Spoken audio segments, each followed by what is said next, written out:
Let's get the latest live from Moscow now. We can speak to Russian journalist Alexei Vir, who can join us from there. Alexei, is it actually business as usual there in the Russian capital?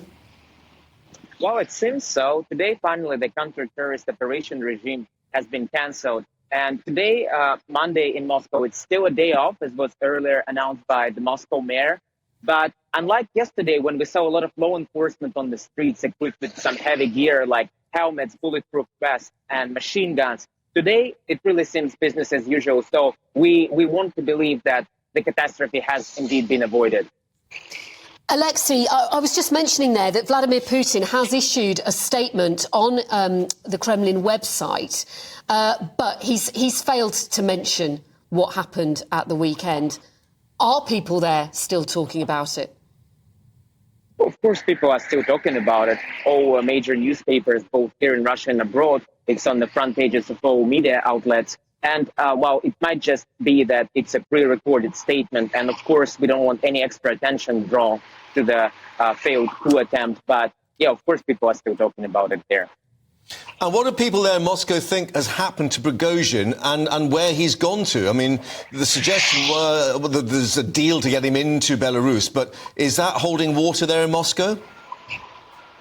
Well, some bloodthirsty commentators might find this resolution anticlimactic, but most Russians are certainly happy and they want to believe that this is indeed the end of the story. And it has been brokered by the Belarusian president, Alexander Lukashenko.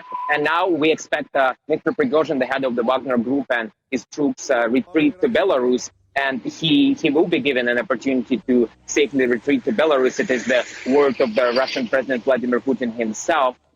Some sources close to the Wagner Group are also saying that we might just see some management change in the Russian Ministry of Defense, but this information has not been confirmed neither by the Kremlin nor by the Ministry of Defense. In fact, we just saw Sergei Shoigu, Russian defense minister, examining some troops in the front lines with Ukraine today. So we'll see how the situation will unfold.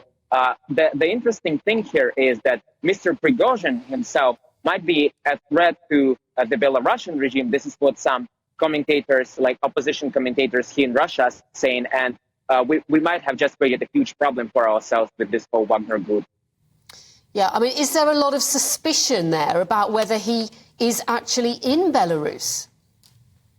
Well, so far, the Belarusian president, well, the last time I checked, he was not in Belarus yet. We don't really know where he is. We have seen Wagner troops moving towards their camps in the Lugansk region. Also, the Kremlin spokesperson Dmitry Peskov has said that obviously there will be no criminal prosecution of neither Mr. Prigozhin himself nor Wagner troops. And some of the Wagner soldiers will even be allowed to sign contracts with the Ministry of Defense. So we really hope that this will be the resolution of this conflict between the Wagner private militia and the Ministry of Defense, which honestly could have led to a bloody civil war in Russia with gunfights here in the center of Moscow and tanks on the streets of the Russian capital. This was pretty much what we expected on Saturday. Thank God it didn't happen. It's really a sigh of relief for us.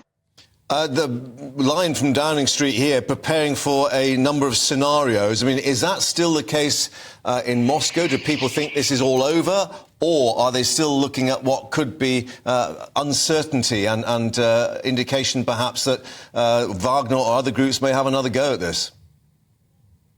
Well, it's mostly people in the opposition who don't want this to be over. Most Russians, as I've said before, they want this to be over. It's interesting to observe the rhetoric of some Western media and Western politicians, how they're just changing the narrative from just calling Wagner and Wagner Group a terrorist organization, then calling them freedom fighters if they're attempting their march in Moscow, and now calling them a terrorist organization again. We'll see how the situation develops. It's really the war fog right now.